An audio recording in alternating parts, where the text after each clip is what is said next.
13 années. Voici l'homme, voici l'homme, voici l'homme, l'homme des douleurs, voici l'homme.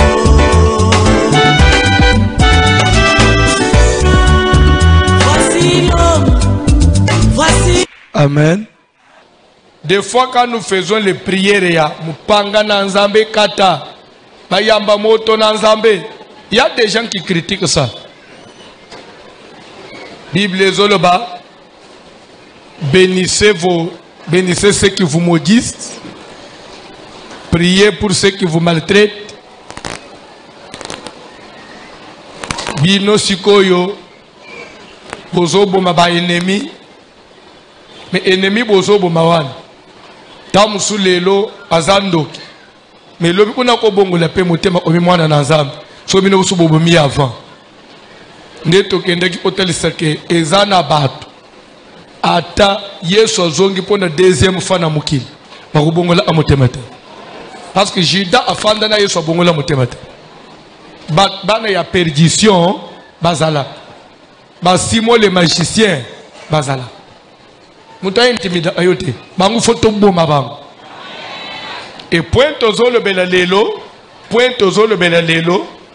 ezaka kandenga toyokaka bazo attaquer biso babuki bikeko Salomon asambe nzamba ya tuniye senga oyo ulingina salela yo Salomon asengi sagesse nzamba ya yebisiye. Parce que tu n'as pas demandé la mort de tes ennemis. Mais comment vous demandez la mort de vos ennemis? Et pourtant, Zamba Koumisi Salomon, parce qu'il n'avait pas demandé la mort. Vous avez montré que ça réflexion bien. Vous montrez que Batouana va poser le pénal, moi d'ambo a raison. Oui ou non? Toko le belangopé, to fangi sango. Hein? Bazo tanga skobib. Moussou sa fanda déjà. Oya fanda déjà telem. Tozana mukanda na deuxième chronique, chapitre 1er. Tobandi na 7e verset. Deuxième chronique, chapitre 1. Tobandi à partir du verset 7. Deuxième livre des Chroniques, chapitre 1, à partir du verset 7. Nous lisons au nom de Jésus-Christ. Pendant la nuit, Dieu apparut à Salomon et lui dit: demande ce que tu veux que je te donne.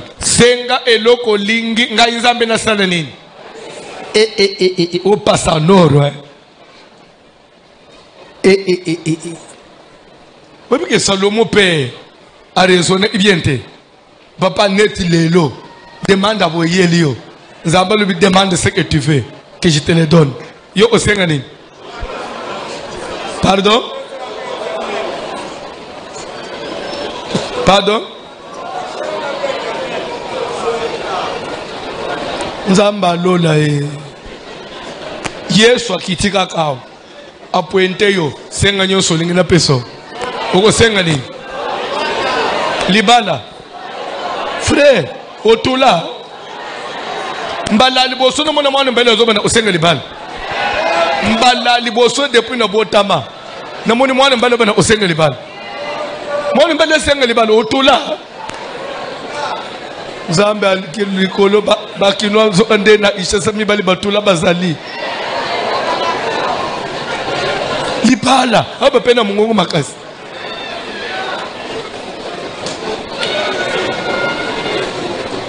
Pardon, bo fanda, bo décourager na ngambala, bo mufanda. Na osenga libala, mwana mbele zo senga libala. Bo mwana mwasa osenga nini? Mwana mwasa senga mbongo. Mukile omi na suka. Esili Yesu aya. Nanjimite ke Yesu osalo su 2 mois sanga aya. Namakambo abo 2 mois ezayibele. Papa tanga biloko.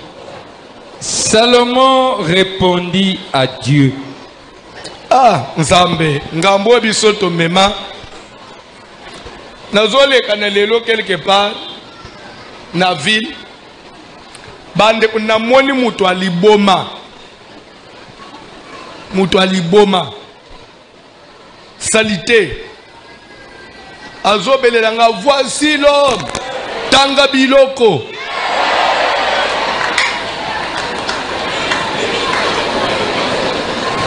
Yoka. Sauvenga. Na oliate. Na bisi chauffeur telem. Oy faso. Na kabeli mutu aliboma. Oko sobani na mutu abongo. Azotre combien somon. Bino bato bosenga mabale ne biso combien? Tangela la Bible. Salomon répondit à Dieu. Salomon ayanoli Nzambe.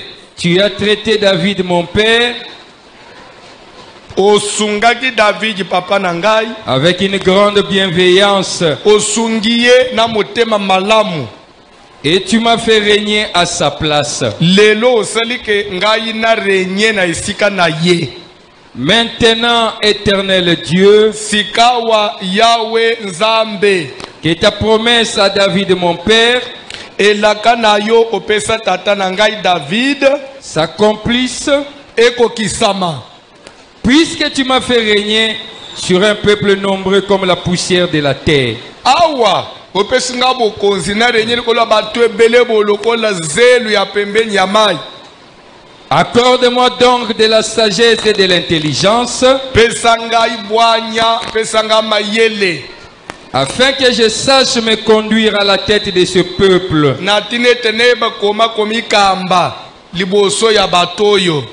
Car qui pourrait juger ton peuple?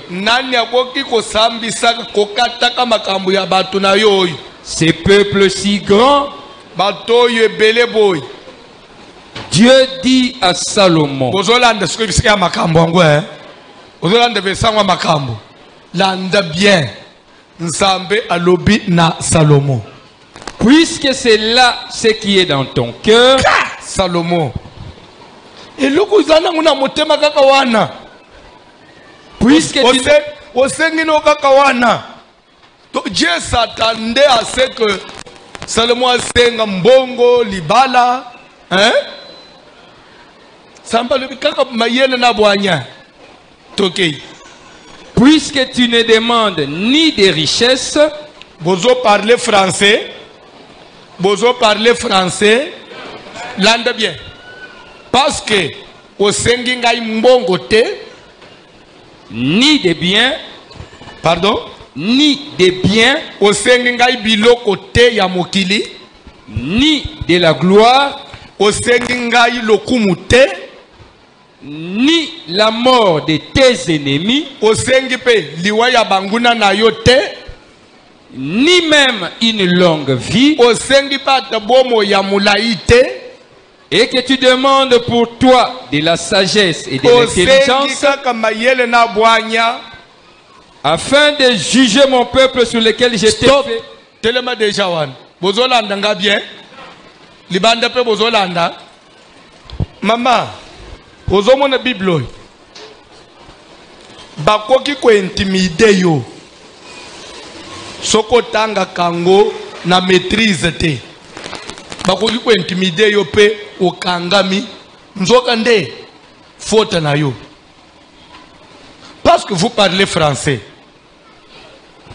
kaka na passage ya pamba et puis c'est déjà réponse. Dieu n'a pas dit à Salomon parce que tu n'as pas demandé la mort de tes ennemis, comme pour dire que Dieu était contre que quelqu'un demande la mort de ses ennemis. Non. Mais bande bien de Nzamba bandi. Puisque au sengi kakawana, au sengi richesse te, au sengi babien te, au sengi gloire te, au sengi bonne santé te, au sengi longue vie te, au sengi liwa ya banguna na yote, au sengi kaka mayele. Awa nazo peso mayele, nazo bakisela yo na oyo sengi te.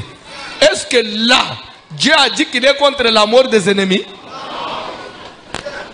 Parce que s'il doit être contre la mort des ennemis, c'est que Dieu aussi est contre que quelqu'un demande la gloire. C'est qu'il sera aussi contre que quelqu'un demande une longue vie. Oui ou non? Oui. Est-ce qu'il sera contre toutes ces richesses? Non.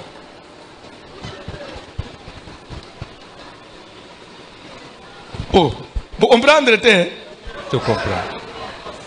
C'est-à-dire que dans la mouton, ben de verset, ben de moi partie à verset, mais autant passage. Nzamba doit bisa Salomo osengi kaka wana et pourtant fallait osenga pe biloko mususu. Il fallait osenga pe richesse, osenga mbongo ba bien, osenga longue vie, osenga pe liwa ya banguna na yo. Mais yo osengi kaka bwanye po kamba batu malamu. Ah, félicitations Salomo. Mais nazoba iselona biloko oyo osengi te.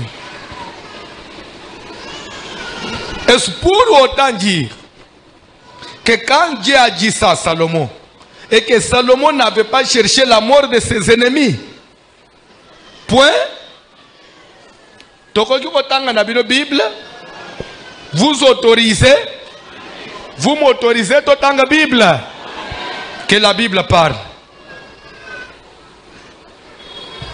Tozali na premier livre des rois, chapitre 1er, au bani la premier verset.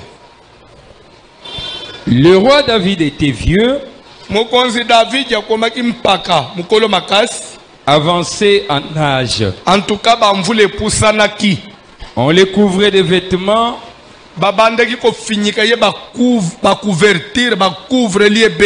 et il ne pouvait se réchauffer. Mais malgré la couverture,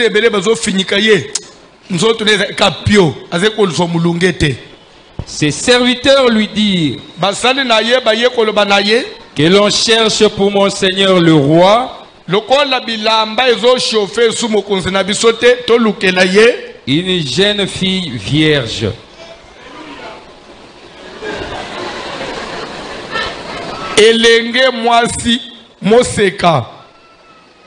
Qu'elle se tienne devant le roi, qu'elle le soigne et qu'elle couche dans son sein.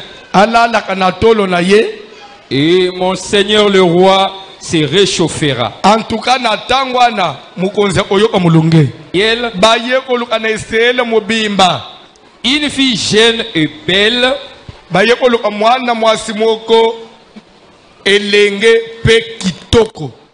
quelque chose. Ah, Zambe.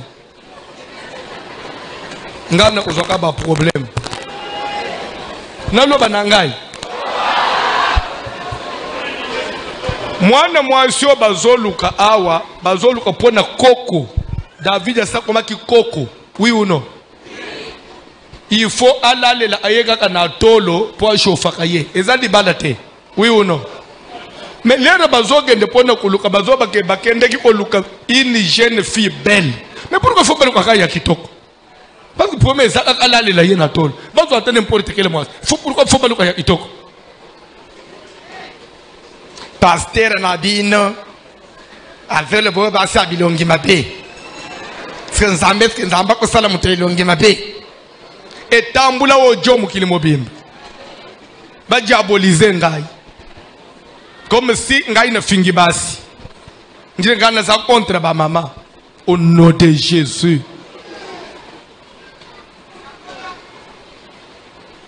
Mais bakay pe bakay na on a échec. Au contraire, et c'est l'élipse publicité. Nous autres, moi, je suis à poil à l'élève à tout le pam. Du Cambouya belle et outa. Ta fille du coq, eh bien, Azoluka belle. Quand yo jeune, il faut que vous en n'importe qui. Na longue place.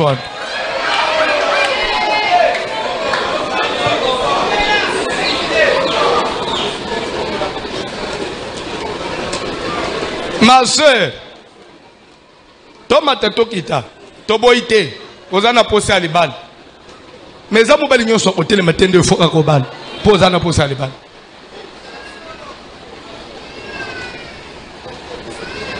N'habite ce que dans le même pays. Il faut mobile pe hôtel mili bo soit bateau, et zo simba.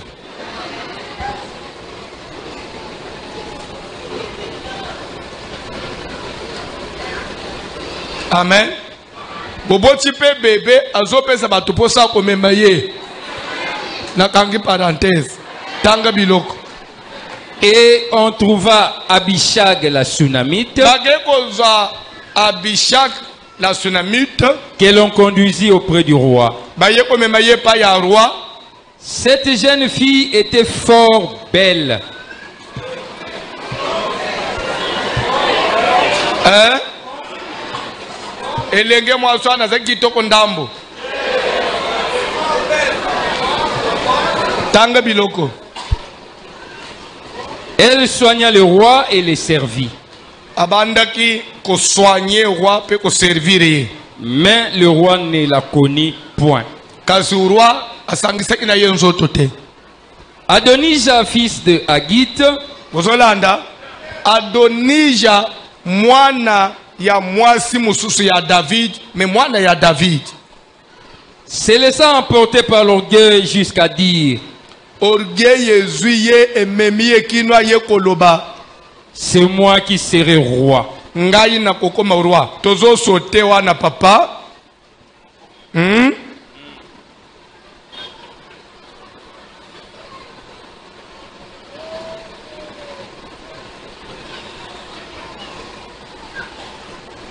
Chapitre 2. Premier roi.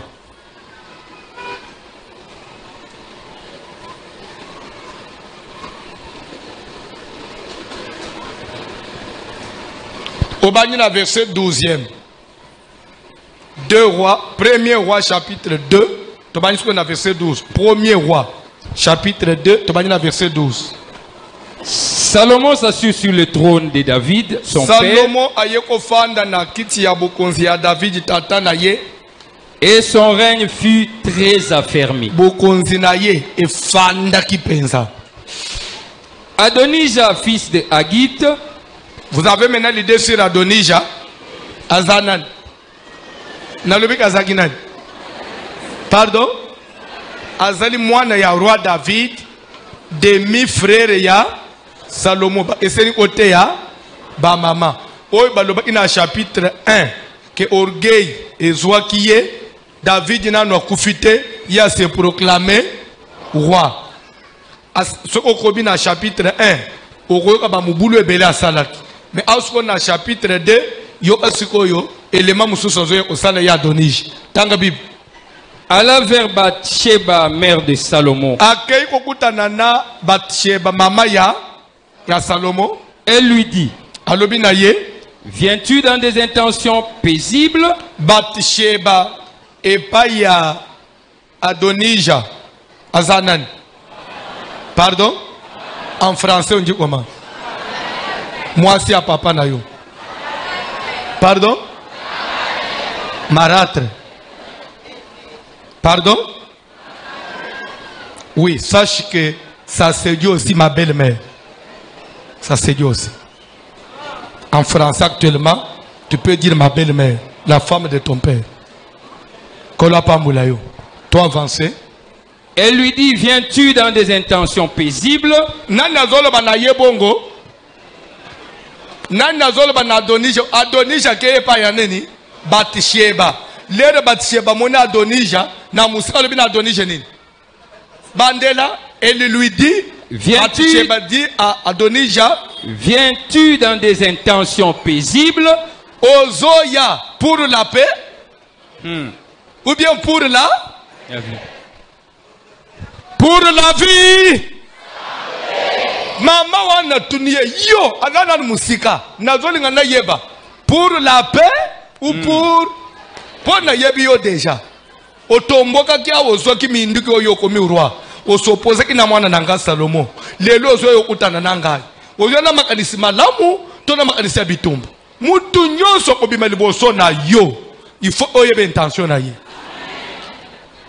Oya koyana intention mabe ata zandeko mupanga na Nzambe sala nini?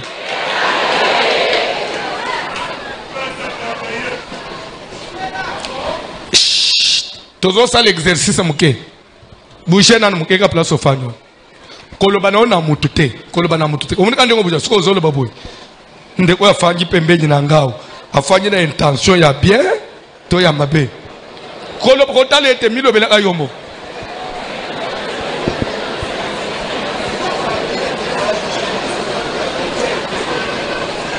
allo bini allo pour la guerre allo pour la vie soit en paix abiki kadio déjà olinga koso pour la guerre soit troublé soki muto aza pembeni na wana adana ba intention mabe azo trouble na nzambe sikoyi kaka ndenga na ba moto na nzambe zoye déjà comment ça ata babungisa ka moto oye ko luka tene kile to fanda ka pembeni na ngapo bungisa nga oh changunde kwana linga akanga makanayo na ba intention mabe asala nini kolobano na mutu te me lobaka ka fa ezwa nani gauche droite biske intention mabe eza ngape nazoloba fa tunanga sko pasteur ezwa nani gré de chaussée premier balcon deuxième à droite à gauche na mukongo na ngai yao moto esale nini webi mungulu jaka zakina bitida koloba na mukongo na ngai moto aza na mukongo nzo ande polo ala tekene ilongia mobutu alobi batu bazobo mamboka bazana mukongo na ngai est-ce que ngapenda lobi batu mo bazana mukongo na ngai papa sko awo papa ngano ngayo na baluki nazoba bazana na mukongo na ngai yao wana sko badan mama bazana mukongo na ngai yao umunike yo za mtu asongi songi lero na pesa yo mukongo eske bangu basereki makelele ozomona banji bazana sima mukongo wao kote ba utanga biblia kuna moto papa okotanga biblia te moto il répondit ayanoli oui yes na yena ba intention ya bien en d'autres termes je viens pour la paix je viens pour la vie tanga bible et il ajouta pe abakisi j'ai un mot à te dire nazaka kana liloba moko mama na loba na yo tanga bible elle dit parle alobi loba et il dit pe abakisi tu sais que la royauté m'appartenait yo on a une intention ya bien yena azobanda nan ko rappeler na mama Salomo webike bukonzo mwana no azana ngane zakiyanga bozolanda lecture webike bukonzo mwana no azana webike ngande fale na place one togei et que tout Israël portait ses regards sur moi Israël mobimba misu na bango ezakili kolona nga batala indengai pour me faire régner po bachangai na régner mais la royauté a tourné mais bukonzeye ko échapper ngai kaka boy et elle est échue à mon frère pe ekei na maboko andeko na ngai parce que l'Éternel la lui a donné parce que nzambe nde mutu apesaki ye yango tu reconnais que nzambe mutu apesi ye bongo zo sirika nini tala makam papa mutu apambolo eza nzambe mutu nyonso kobungisa okutana na nani nzambe mutu alobi orenye eza mutu nyonso kotelemela okutana na nani nzambe tanga bible. Maintenant je te demande une chose. Ne me la refuse pas. Elle lui répondit, parle, parle. Et il dit, dis je t'ai pris au roi Salomon, car il ne te le refusera pas qu'il me donne pour femme Abishag la Sunamite. Abishag la Sunamite. Ouais, bande ko la papa nangana tolo wana. Apesa ngai akoma mwasi na ngai. Bathsheba dit, Bathsheba lobi, bien, je parlerai pour toi au roi. Na boyi nangate olobi bien, nazokende koyebisa roi. Tokei. Bathsheba s'est rendue auprès du roi Salomon Bathsheba akei kuna na cité de Loya pour lui parler en faveur d'Adonija. Bon akendeki wapi? Pardon? Ok, atana kinga atieza pega mboka tokei. Boza bato na kipe binote tokei. Pour lui parler en faveur d'Adonija. Bilobela ndengo fanja soko kana tongo ba bengo na kinga kati ya ozo enveloppe roboy. Toi avancé. Le roi s'éleva pour aller à sa rencontre. Roi a telemi pour kende ko ya maman na ye. S'il vous plaît. Même si vous êtes roi, maman kotika là. Maman. Le roi s'éleva pour kende ko accueillir nan. Maman a bouteille. Il faut respecter les parents. Oui. Quelle que soit ton élévation. Amen. Amen. Omoni ndenga naza. Naza papa no ya mulimu. Ato ya na hélicoptère. Naza papa no ya mulimu. Il faut du respect. Oui. Wano sali commentaire te. Na sa motema zubu. Akomi ko luka lukum. Lukuma ona ko luka nayo. Na sili kitanga bibi. Il se prosterna devant elle. Oye bien na batu musume na l'église. Dans le que telema to yamba pasteur azo boudé nano yo nanan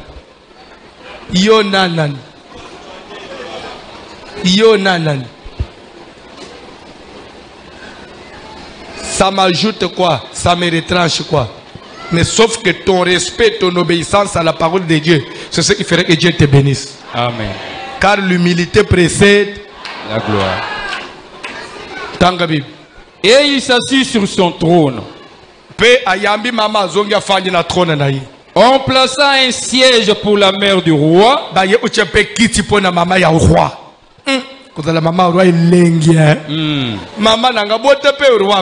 Vraiment.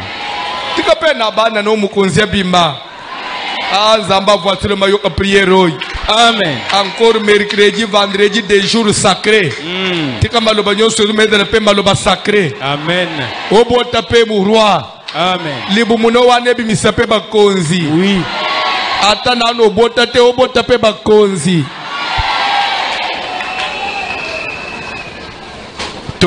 Et elle s'assit à sa droite. Puis elle dit, j'ai une petite demande à te faire. Ne me la refuse pas. Et le roi lui dit, demande ma mère. Maman, car je ne te refuserai pas. Elle dit, qu'Abishag la Sunamite soit donné pour femme à Adonija ton frère. Le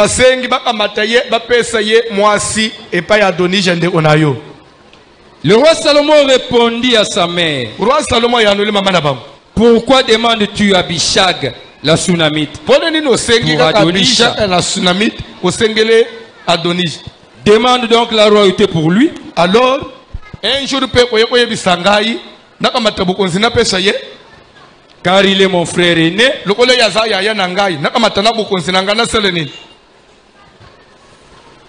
Pour lui, pour les sacrificateurs Abiatar et pour Joab, fils de Tsérouza. Alors le roi Salomon jura par l'Éternel en disant,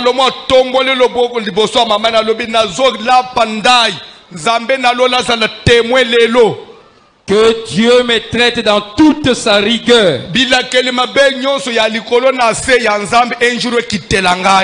Si ce n'est pas au prix de sa vie qu'Adonija a prononcé cette parole.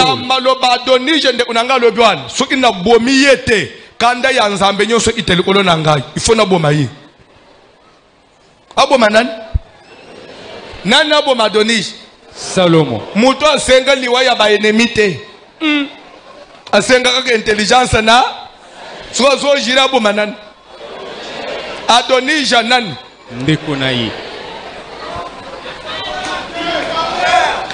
omoni soki pasteur de mino tanga ka Bible bien te yaka na ye akota intercession allant de formation tangela bangu biloko. Maintenant, Sikawa l'Éternel est vivant. Nzamba lola zana bomoy. Lui qui m'a affermi et qui m'a fait asseoir sur le trône de Zambo ya David, mon pesinga père, komi singa roi. Afanji singa na trône Israël zana bomoy. et qui m'a fait une maison selon sa promesse. Zambo ya pesinga ndako kolandise lakana ye. Quand on dit qu'il m'a fait une maison, ça ne veut pas dire une maison comme maison d'habitation, mais une maison comme la stabilité. C'est ça ce que ça veut dire. Amen. Qui m'a donné de la stabilité. Oui. Qui quand Zambo nazotei, qu'il te fasse une maison. Amen. Dans la vie, il faut arriver aussi à être stable. Amen. Ah, bon, stable, stable quoi? Amen. Dans la vie, comment peut stable? Que Dieu te fasse une maison. Dans la Bible. Aujourd'hui, Adonija mourra. Pardon? Aujourd'hui, Adonija mourra. Papa dit n'a limité aux autres dans la Bible. Bible, papa.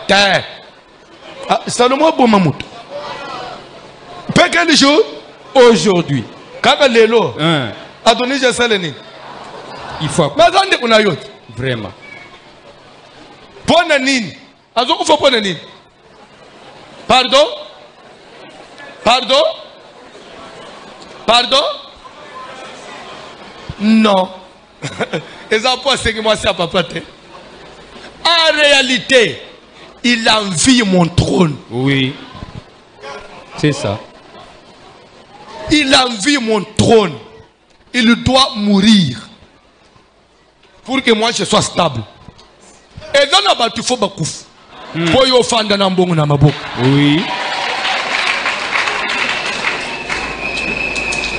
Et dans la bataille, il faut bakouf. Pour les balles nous être stable. N'a pas quoi. L'obité. Aujourd'hui, Adonija mourra. Est-ce qu'on le peut aujourd'hui, Moutoumoko Zokouf? Lelo Moutoumoko Zokouf. Lelo Moutoumoko Zokouf. L'Éternel est vivant. Oui. Lelo Ndokimoko Azokoufa. L'Éternel est vivant. Lelo Ngangamoko Azokoufa. Moutoumoko Lela Ngana Sima ya Mukongo Zosala Nini. Azokoufa. Pour la vie, pour la guerre. Sois troublé. Ennemi moko ya ana guerre. Azokoufa lelo. Nazolinga sokona tuna bino. Salomon, fils d'épée. Azoboma mutu. Mutu wangu Salomon. Ndeko nayo. Albina bandele na ndeko nanga. Yebisa ngai soko Bible nini yo koteya ngai. Mwana na Nzambe mobimba oboma. Tozo boma utu tozo tumba. Amen. Az akufa pe azika kutulisusu. Akoma likala. Et dans bato, ce qui bazi occasion na vie na yo, balimwisi yo. Mais ce qui nous a pas perçu occasion, bato on a pas échappé yo te. Yo kanisi na tango. Adonish, David n'a pas kufité. Papa, zonga na chapitre 1er. Place au tanga qui est Adonija, orgueil et zoakiye. Au sougaï na 40e verset. Pardon? Bande 5e verset, à premier chapitre. Bolande bien. Adonija, fils de Haggith, oui, se laissant emporter par l'orgueil jusqu'à dire c'est moi qui serai roi. Il se procura un char et des cavaliers. Bozolanda, azu na char, na ba cavalier. Ça bateau même ba chevaux. Balanda kayina so cortège ko. Oui. Ndengele kaya chef de l'État wana. Petit wana sali déjà ya cortège. So azole na ba motard. Toké papa. Et 50 hommes qui couraient devant lui. 50 motards. Avant y aller donc basiba comme na 7e rue, il y a un palais du peuple. Petit wana. Abu unzeza ilenge. Omonike makambo ba motard e bandele lote. Ezaka biblique. Oui. C'est quoi ça? Bilobela sur le pouvoir. C'est quoi ça? Ulinginin. Allez kaneti yo. Akanga manambouteage. Il lobela. Yo utusuki bachi au place one. Yo ozwetina biso bandimi yo so chena ndire toda ba motara na yo yokut. Ndengo zawan. Ya riskozo na ba yemi na instrument babeta. na technique baza na ba caméra oche na modérateur na ba prophète ba sakolaka le tozo sambela zambala isinga embouteillage na quartier 1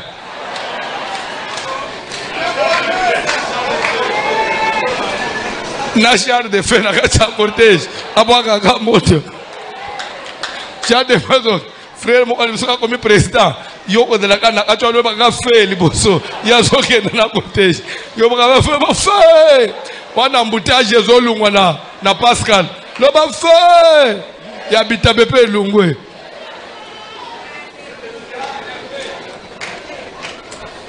Tanga Bible. Son père ne lui avait de sa vie fait un reproche en lui disant: Papa na ye David malgré que mubange na ye atindire maloba ibisiye. Pourquoi agis-tu ainsi? Adonija était en outre très beau de figure. Pardon? Adonija était en outre très beau de figure. Adonija était en outre très beau de figure. Micro na yeso craché. Bandela.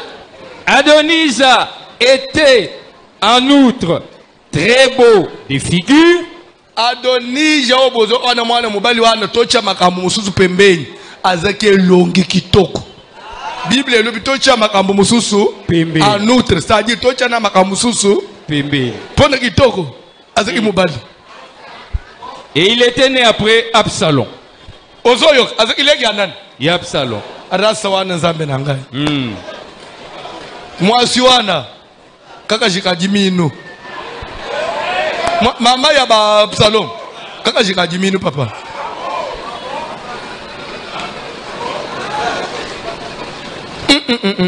Kaka jikadimino yebite. Dimino yebite. Elingo le banini. Te mwasi ya mabota te. Mwasi ya race ya bien. Abota ka race, vraie race. Moi, je suis à vraie race. Dis-moi une vraie race. Moi, je suis à vraie race. Abîmer ça, vraie race. Soko langi ba oya yeba na nyos. Webi deje li solo Absalom. Bible do baka na Israël mobim. Mutoleka Absalom na itoko zala ite. Pe Absalom chaque année akata ko suki une fois. Ce qui va se faire, c'est ya katina mutu, bache na balance ezo pèse 5 kilos. Cheve ya mutu par année, alungula asuki 5 kilos alungula ana mutu. Leki na bango ya mwasi kaka na mama wana Tamar. Nde oyo Amnon demi frère na ye alula iti jusqu'à se rendre malade à cause de Tamar. Tu as violé Tamar. Awe suka Adonija oya lanja Absalom. En tout cas balobi à part orgueil botika. Et côté long mubali. Suka tolo banana. Tukwa kaka na libu mwana nyoso ka kitoko. Mama na bango kaka jika kadiminu.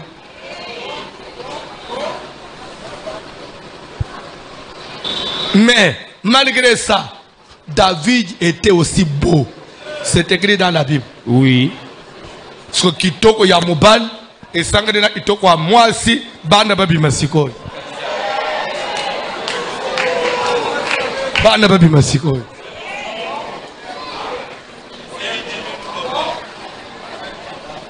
Kobala na lo yengete. Kobala te onjire bakangi yo vole na elongi. Kokende kobala okangi misu te. Fungula misu avant obala. Célibataire mo azab. Fungola na misu, sala misu boy. Sala misu boy. Ofongoli.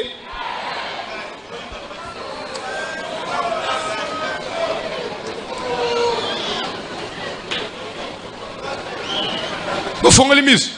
Célibataire ofongoli misu.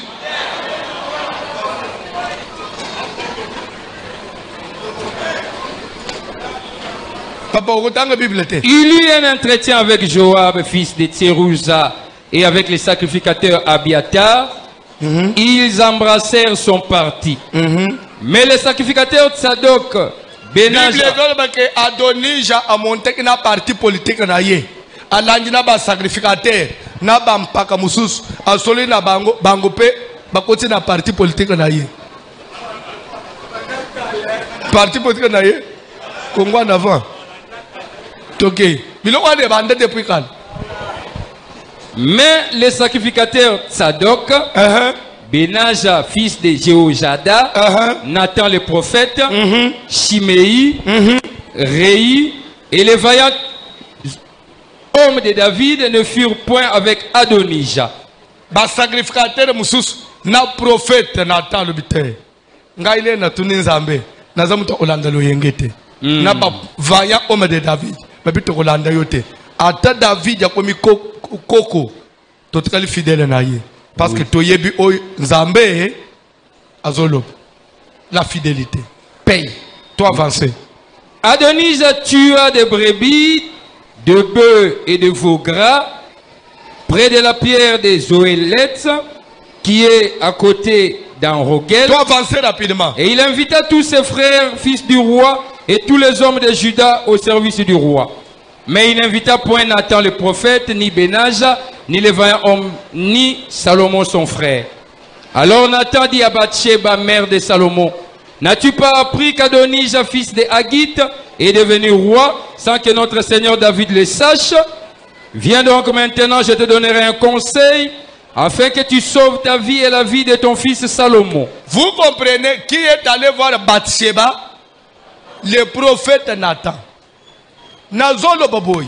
Nazolo parce que na soukissa. Aidez-nous. Église, aidez-nous. Prophète azalak en même temps conseiller. Ce que vous évitez. Prophète en même temps conseiller. Prophète en église azalak muninga ya mutute. Kokende kusala échange na numéro à prophète te. Kokende kusala prophète numéro te. Koko mise camarade na yote. Tu te détruis. Une fois pour messana pour ko benga na bozo sala ba blague.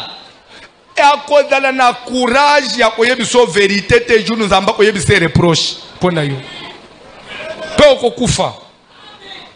Pe so asa yebi vi na yo nyos. A cause de la courage ya ko akoloba susu nini. Okoloba nyos wana to solola. Daira ya ananda nanga to sala ba blague. Prophète aza mutu batena kana distance aza homme sacré. Jour azo fungola munoko. Il parle de la part. Prophète aza muninga ya batute. L'église a prière ici. Asolana oy. Bakumbana na babani osala babla. Non. Prophète se respectaka. Prophète aza mutu mo réservé. Réservé. Prophète en église afanda anesika na yemoko. Amen amen salini. Okay. Allô. Allô, prophète, c'est joli. Bon, na benga yoga pona flash au mois crédit moko ya $5. Bah après na problème moko. Et na banda boutique. Tona na nzamba zo le banini. Et communine. Tim olo ba. Na dona na kenda osalisa suki tona na volonté nzamba. Na sala lelo tona sala semaine prochaine.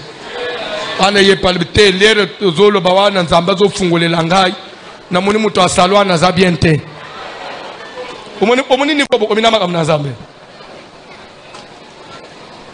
et omi ba vanter. Je vais vous dire quelque chose parce que je suis prédicateur. Amen. Nakoloba omoni oyo esalama en église chaque mercredi, chaque vendredi. Quand nous prions, c'est dans la logique de la parole de Dieu. Bible est un peuple ne consultera-t-il pas son Dieu? C'est des grands jours, des jours de rendez-vous. C'est devenu des jours sacrés. C'est que dans un jour, bisoto yokane na nzambe que papa tokobanda koya yo salanini o le belebiso. Il n'est pas dit que le prophète est censé voir chaque jour. Non. Prophète amona amikolo nyonso te. Pe prophète amona ke ere nyonso te. Po nzamba za muninga na yete. Akoko kanka pe miso monelo ote. Sou asaline. C'est enregistré. Dieu n'a pas parlé, n'a pas parlé.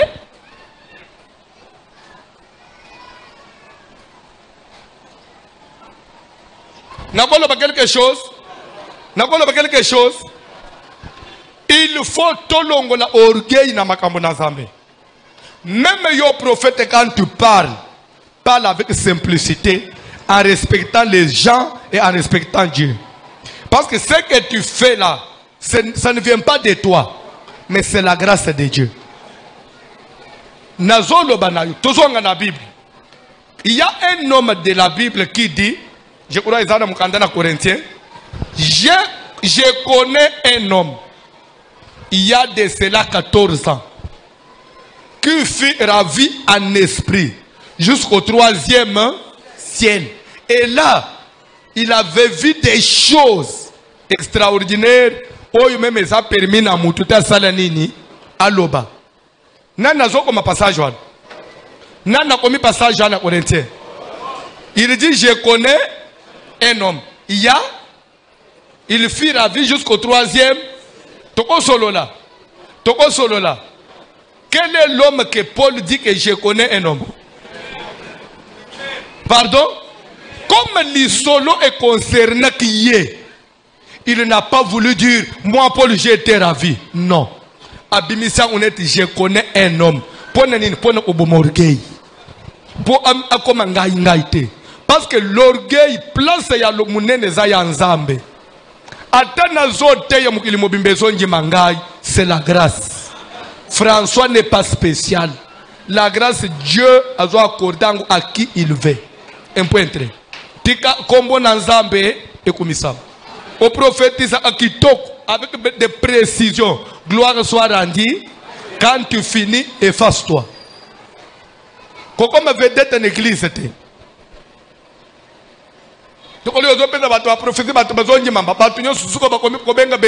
Ils vont te détruire et Dieu va t'écraser aussi. Et je continue le passage. Il dit, je connais un homme, pardon? C'est que depuis 14 ans, jusqu'à ces jours-là, Paul va ravir Jésus en esprit. Alors pour dire que jusqu'au 3e ciel, ça venait de lui ou ça venait de celui qui pouvait ravir. Et donc il était par sa volonté, ce que Paul a dit, ce qu'on a paradis à Matthieu. Non. Par là, tu peux même attaquer pour détruire. Enseignement, il y a des enseignements là, où les chrétiens ont un corps astral. Un corps astral, vous allez ravir en extase. Nous allons vous apprendre comment tu peux voyager en esprit. C'est la sorcellerie. C'est la magie. C'est l'initiation à la magie. Même Paul, malgré l'excellence de la grâce, Paul a kendaka mon côté, mais il a été enlevé une fois par Dieu. Bref, même la prophétie, il y a des jours que Dieu peut vous utiliser puissamment. Au lobby, au prophétiser, mais au zongo fanina au central de lui s'imiter. Oui, peut-être ça là. Même dans notre théâtre, et dans le muso becho centre en tout cas les lots, les pour ngai. Moi le muso théâtre na yo, à toi zongo fanina. Nazana ngaka voici le même. Les lots les quitter. Oui, peut-être ça là. Banji mi paye à l'oyenge, banji mi kaka amen amen mais yo mo comme le message centre. Les lots je n'étais pas à la hauteur. Ça ne vient pas de l'homme. Ce n'est pas parce que tu as prié toute la nuit et que Dieu sera en faveur de toi. Non. Ce n'est pas parce que tu as gardé la sanctification. Non. La grâce vient de Dieu et la Bible dit elle est trompeuse. Mon frère, vous allez vous casser. Il faut toujours respecter la place des autres. Attends au comme plus excellent que ton ami. Et respecte-le. Avec sa petite grâce là, il édifie aussi les gens. Est-ce que beaucoup bêta ma poque? Et dans une église, chaque jour 10 000 dollars, 10 000 dollars, 10 000 dollars. Tu peux y a 1000 francs à respirer. Parce que tu as bon. Tu as un moment offrande. On a besoin de 10 000 dollars à l'aller. Bonjour, vous allez la monter. Offrande au côté.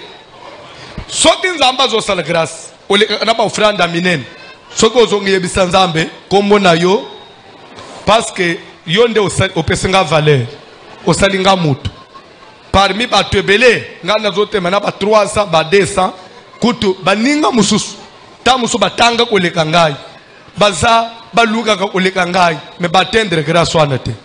Il faut toujours kozongisa umwe pa na nzambe. Amen. Oyo pe ayaka na 1000 francs kokoma jaloux na mutu apesa ka $100 te parce que ye mutu misali bongo te pela na ye pambola nzambe pona ye nzamba koyokela yo pe mawo akosala nini enje akomatisipe yo osutuki pe olungela ba 1000 francs okomi pe na ba $20 neti je net blanc mukolo musupe okomi pe na ba 50 on nazoloba eza oyo pesa kawana te depuis opesa 50 depuis 2018 na fête des juifs a fête des juifs salami 2020 2021 salami tao oleki na 50 eza 50 oya de l'estage te. Dieu est capable de faire que $100 est comme paix permanent et pas nayo. Au pesango lundi, au pesango mardi, au pesi mercredi, au pesi jeudi, au pesi vendredi, to comme dimanche, au pesi 700, pe ozo kweyate, boutique ezo kangate, affaire ezo kitate, tika nzambo nazo teya, alongola yo na se, atombola yo, apeso pe valer. C'est lui qui avait pris Pierre, pas Pierre, j'allais parler de Paul. C'est lui qui avait ravi Paul jusqu'au 3e ciel. C'est sa grâce. Et dans le Ngolunzamba Salaye, na yebi pete, na ndenga pe nangai, akomemela ngai pe na dimension nini. Gloire soit rendue à Dieu. Sepela na Ngolunzamba salingai, nzambe pe ko sepela na yo, akosala yo pe ngolu. Ata sali yo oya salangai te, na kosala yo pe na ndenge na yo, parce que nous sommes des marques déposées. Ko yina grâce ya muninga te, ko yina mutu te po aleki yo na kitoko, ko linga mutu te po aleki yo na français, ko yina mutu te po aleki yo na batu. Tu te détruis toi-même.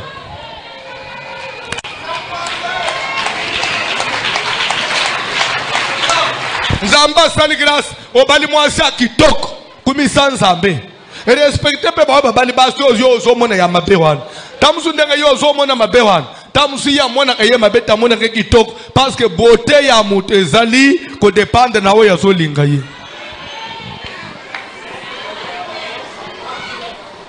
Mubali nini abali azosaka na pe na ngai ya dala mubali eloko wana pe bata eloko wana eza mubali nini eloko elataka pantalon pour la vie toza ba serviteur ata lelo pasteur etikeli biso église ngai na tei bato basepeli mususu atei ata tei na ndenge wana bato balali kobima libanda te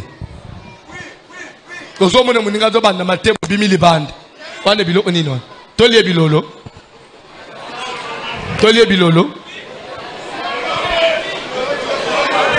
d'ailleurs so omoni kaka muninga serviteur bino kotele malikolo awo na chere ya voici l'homme asa funguli Bible na ndenge nyonso so yo tele ma convaincre bato omona kango pete mais muninga zo bunda même à la présence à pasteur à maintenir kaka église au lieu de soutenir ye ndebo bimili bande bandi ko critiquer ye orgueilleux adonija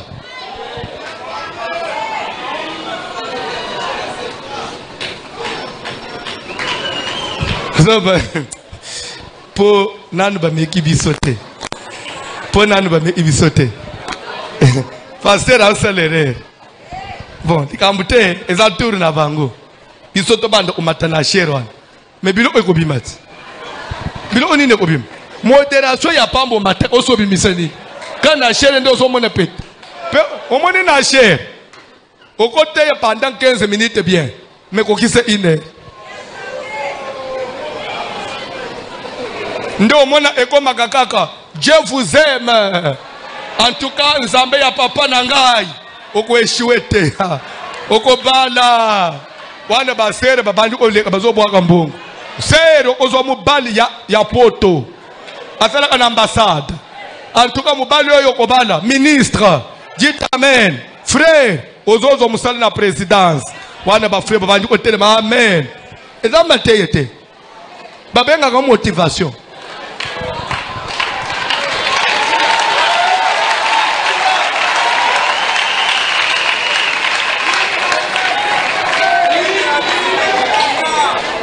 côté eza pétété ya omoni nenga na telemi awa du 1er au 31 du 1er au 31 une année les mêmes personnes bayoka une même personne matin midi soir bazo tonda yote bazo lemba yote bazo baye yote c'est la grâce de Dieu, c'est la grâce de Dieu, et apprenez à respecter la grâce. Tous abisso nyonso ba serviteurs parmi nous, Dieu commence à élever moko avec na rana biso nzamba banji ko tombola ye. Dieu te merci à Dieu atanga nanu na tombo mite soki ya banji ko mata c'est que ça promet soki un jour ngai pe na ko sala nini peto ya pre na biso peto ko mi ko mata ko na biso ka to fandi boy dikambute justice na nzambe eza contre nani leo do justice na nzambe eza contre nani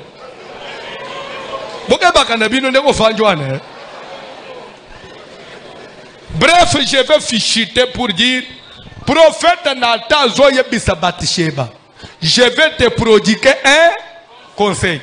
Sais-tu que Adonijah est devenu roi sans que roi mon seigneur Ayeba Yango? Là, est-ce que vous entendez? Makamboyo Nathan Zoloba na Bathsheba.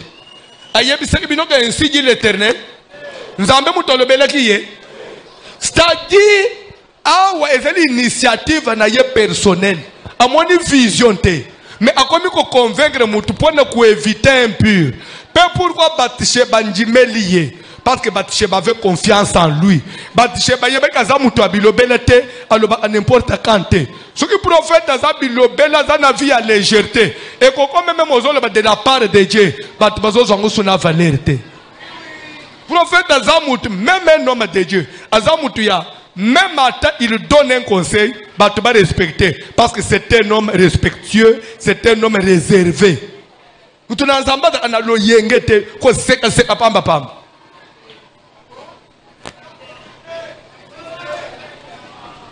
Moi, légèreté l'église. Minu libanda na mutunyos. Na bane mibali ke. O seka na ba protocole, o seka na ba sécurité, o seka na ba frère, o seka na ba les enfants. O lukanini. Ndoko zo libala. Pour la vie lelo mutumoko il faut Salomon alobi tika nzambe pinira ngai soki Adonijah akufite bien de mutunyo so trouble la vie na yo il faut sala nini akufa mukolo nini telemeli kolo tobo mabato telemeli kolo tobo mabato telemeli kolo tobo mabato bayembi tindele biso kantika ya kuboma o tindele biso ya mawa siko tindele biso ya kuboma lo yembo mo le tozo yemba to silika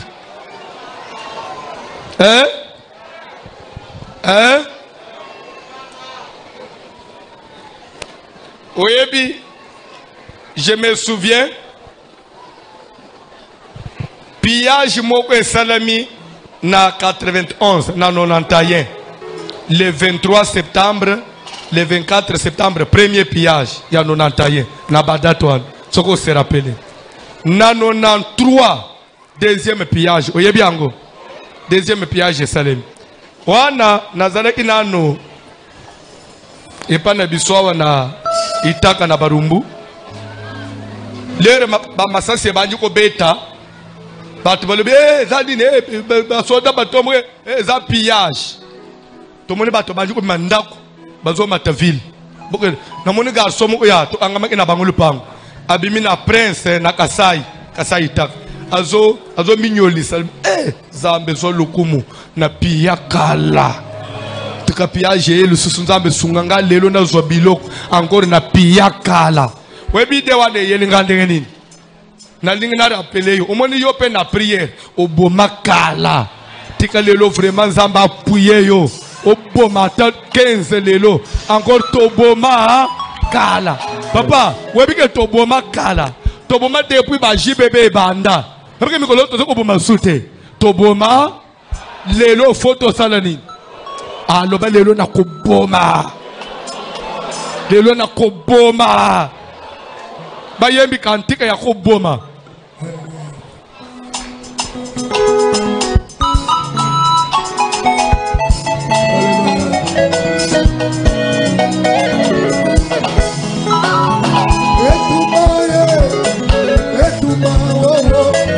Jésus a commandé la Jésus a commandé la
tozana rekete kaka 3 na libere yo na lingi na fungula yo bongo na ko fungula bongo pardon landanga na ndenga bien landanga na ndenga sagesse na ndenga intelligence oyebi na vie mutu mabe akotikala mutu mabe et de deux muto ya yinayo ayinayo papa muto ya yinayo ayinayo tunanga pourquoi oyebi pona nini lere likambu kaka ya Adonije kwei na lito ya Salomon abe Adonije doit mourir parce que Salomon connaissait déjà Adonije. Papa David a salobaka na famille nyos soki na kufi bokonzi et revenir na Salomon soki boyebite ça a été déjà promis. Adonija orgueilleux qu'il était pe mutumoko ya lokoso il a voulu sauter les premiers à son pouvoir pour empêcher Salomon à régner. C'est de la haine déjà. C'est quelqu'un qui n'aimait pas Salomon. Nzambo ya lola Dieu juste. Aye ko réclame akamuna ndenga na ye azongisi Salomon na pouvoir. Lobi mutu ana zoya na forme mususu. Oh, yebisa mwana na yo apesa nga mwaso abanda kolalela papa na tolo. Entre moi seze kolalela papa na tolo. Na kiti ya bukonzi papa afandaki. Wapi nini eleki mutoyi. Awo zo banda na mwasa lale papa na tolo. Tu veux la voir. Eza po kota na kati. Oyeba basekele nyonso ya papa na simoye ko détrôner ngai. Mutu mabe kotika la. Même ndeko na yo.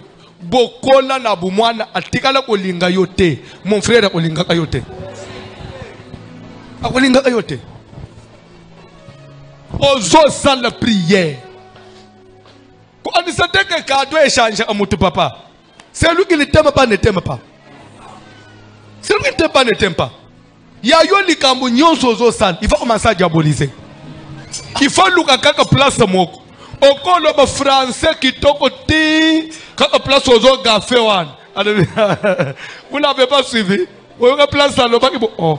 Mais bon il y a ebele qui toque dans le bien. Quelque place na gafé. Mutu mabe a louka kaka erreur na yo. Ne pas ça le chantage. Au fond de kana mukil frère yebango. Des fois zoli na banguna. Ozo mele na banguna oyebite. Batu lobi azuye occasion alalisi mutu nonase. Tika na pokwa wa. Mupanga na nzambe. Etambule kolwa mutu nyonso. Kolwa mutu nyonso. Soko na tika mwa eloko.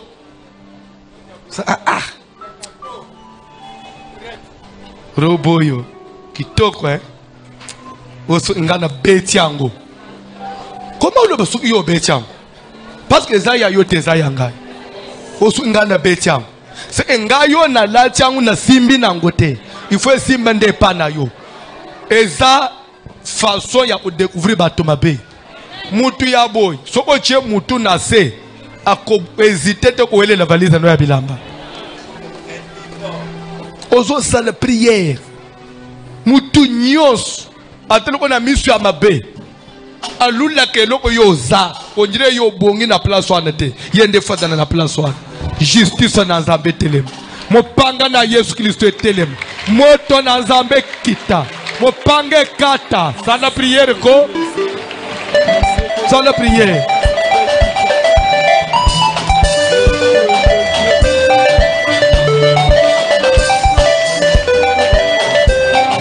sana prière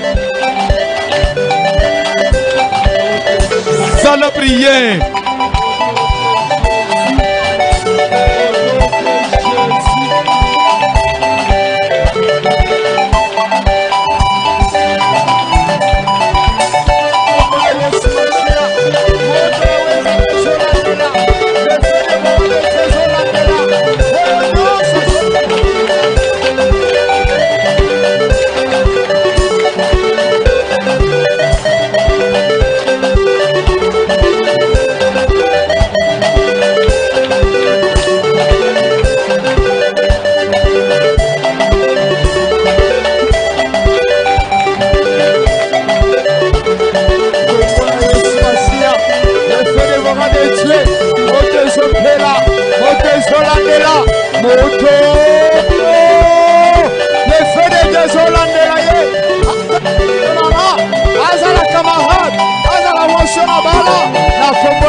Yes. tata nazala na ngai mokanga na kufa moto ezokitela ye moto ezokitela ye azala ndeko na nga azala mama azala papa le feu de Dieu moto ekitela ye azala na village azala na Kinshasa au nom puissant de Jésus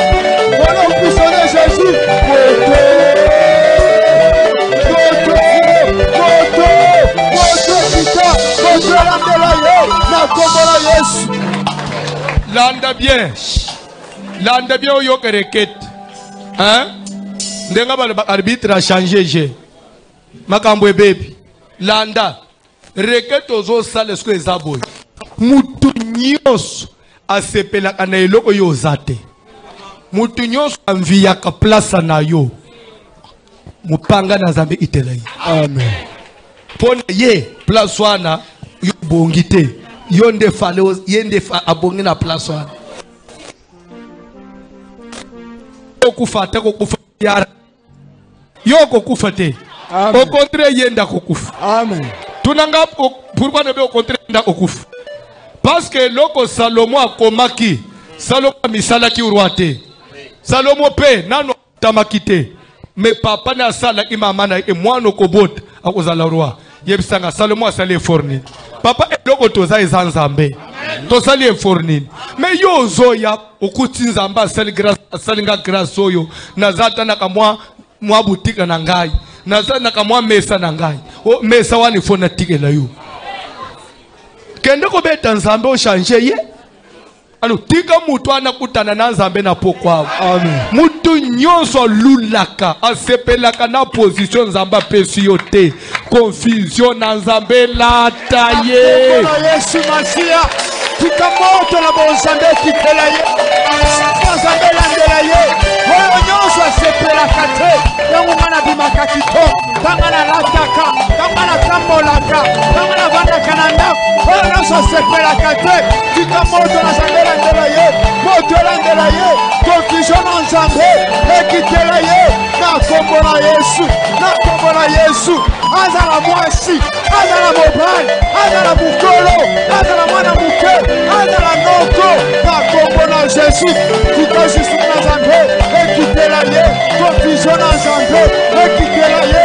Na kombo na Jésus. Moto.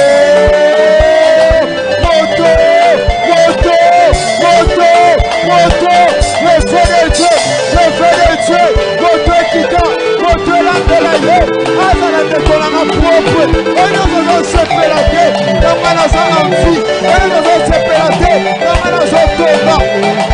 Puissant de Jésus, le feu de Dieu, confusion na Nzambe, elandela ye, na kombo na Jésus, tika mopanga moto, ekitela ye, na kombo na Jésus, le feu de Dieu, elandela ye, bisika nyonso azali, oyo bazalaka bakomple ya mabe, oyo bazalaka bapiège, na bazala na ngai, moto ozopelela ye, moto Nzambe ezokitela ye, au nom puissant de Jésus, que le feu de Dieu, na kombo na Jésus, que le ou de près, oyo bazosepelaka te, oyo na bibi propre, na kombo na Jésus, moto pela, moto kita, moto na Nzambe, elandela ye, justice na Nzambe, ekitela ye, au nom puissant de Jésus, na kombo na Yesu. Jésus, moto ekitela ye, azala mukelo, azala mwana muke, na kombo na Yesu, azala voisin, azala serviteur, au nom de Jésus, moto epelela ye, moto na Nzambe, confusion na Nzambe, ekitela vila ye, na kombo na Yawe, tika moto epelela ye, moto epela, moto ekita,